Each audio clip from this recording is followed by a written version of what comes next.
For today's tutorial, tuturuan ko po kayo kung paano bayaran ang ating mga Shopee SPayLater gamit ang Palawan Pay App. Buksan po natin ang ating mga Shopee app. Pindutin po natin ang ating mga SPayLater. Pagkatapos, antayin lamang po na mag-loading at makikita na po natin ang ating babayaran sa ating mga SPayLater.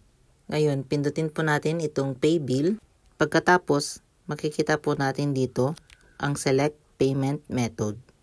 Pindutin po natin ito at makikita po natin dito ang iba't ibang paraan para mabayaran ang ating SPayLater. Ngayon, pindutin po natin itong InstaPay.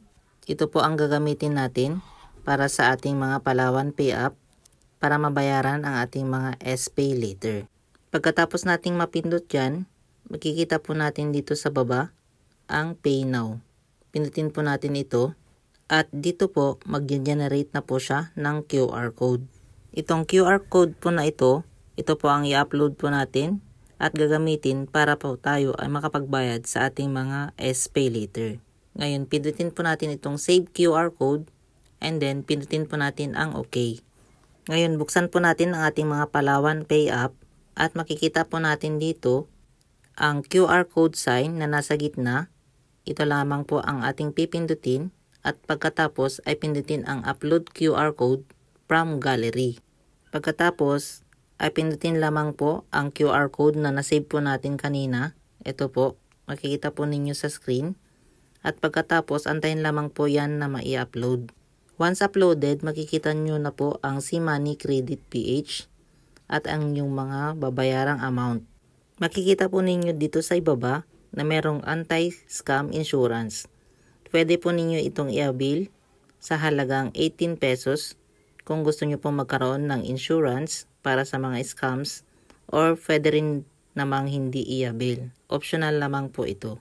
Pagkatapos, pindutin lamang po ang next at i-double check lamang po yung information na makikita po natin dyan.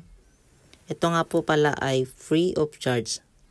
Ibig sabihin ay libre po siya. Wala po siyang kahit anong charge. Unlike po sa ibang payment channel na meron po siyang 15 pesos na payment charge.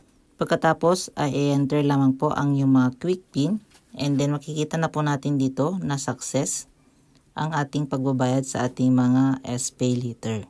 Ngayon po, para ma-double check, balik po tayo sa ating mga Shopee app at makikita na po natin dito na successful ang ating repayment result. Ganyan lamang po kadali ang magbayad sa ating mga SPayLater gamit ang Palawan Pay App.